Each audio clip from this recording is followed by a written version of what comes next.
60 वर्ष की आयु पार कर चुकी सुनीता सुंदर होने के साथ ही आकर्षक व्यक्तित्व की भी धनी थी। सुंदर छवि के कारण नारी को कठिनाइयों का सामना करना ही पड़ता है। जवानी की दहलीज पर कदम रखने के बाद से ही पुरुषों का छिछोरापन, उनके द्वारा की गई अप्रिय हरकतों और उनकी नीयत का पता चलने लगता है। सुनीता ने भी पुरुषों के ऐसे रूप अवश्य देखे थे, इसीलिए वह इस तरह के लोगों की औकात अच्छी तरह से पहचानती थी।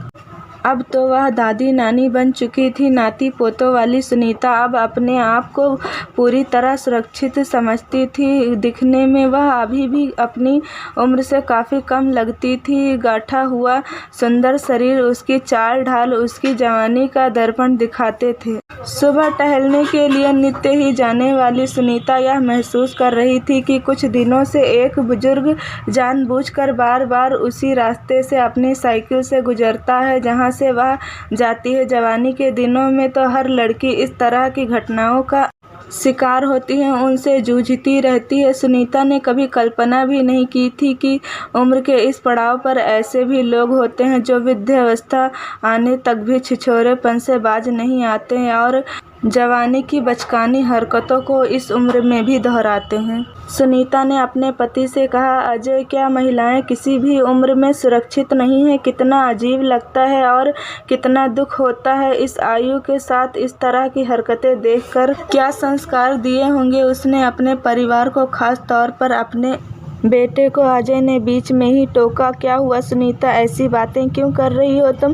तब सुनीता ने अजय को बताया, पिछले कुछ दिनों से एक बुजुर्ग साइकिल से बार बार मेरे पीछे आता है। उसके ऐसा करने से मुझे बहुत गुस्सा आता है और बहुत ही खराब लगता है। तब अजय ने सुनीता को समझाते हुए कहा, सुनीता, तुम ध्यान ही मत दो। इस तरह के लोग भी होते हैं जिनका चरित्र यदि खराब है तो वह वैसा ही रहता है, वह अपने आप को बदल नहीं पाते। लेकिन अजय, ऐसे लोगों के लिए दिल में कितनी घृणा उत्पन्न होती है, कितना गुस्सा आता है, उन पर नफरत के लायक होते हैं वो। काश ऐसे लोग इस तरह नफरत को समझ सके और इस तरह की घटिया हरकतें करना बंद करें। अजय, मेरा मन तो करता है कि उस इंसान की बहन, बेटी और पत्नी को उसकी इस हरकत के बारे में बता दूं, लेकिन मैं सोचती हूँ कि उसके परिवार को शर्मिंदा कैसे करूँ। उसकी पत्नी को दुखी करना और बेटी के सामने एक बुजुर्ग पिता का अपमान करना मुझे ठीक नहीं लग रहा, क्योंकि उन सभी के नज़रों में वह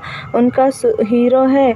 हर घर में पिता अपनी बेटी के लिए उसका हीरो होता है, पत्नी के लिए सच्चा जीवन साथी और बहन के लिए रक्षा करने वाला उसका भाई। इन सब के साथ ही यदि वह चरित्रहीन है तो वह इंसान दूसरी महिलाओं के लिए नफरत का पात्र भी हो सकता है। तुम बिल्कुल ठीक कह रही हो सुनीता। एक पत्नी अपने पति के और बेटी अपने पिता के विषय में इस तरह की बातें सुनकर कतई विश्वास नहीं कर सकती। हाँ अजय, किसी परिवार को शर्मिंदा करने से बेहतर है कि मैं ही अपना रास्ता बदल लूँ, ताकि मुझे भी इस मानसिक तनाव से न गुजरना पड़े और मन सुबह सुबह पंछियों को देखकर प्रकृति का आनंद ले सके।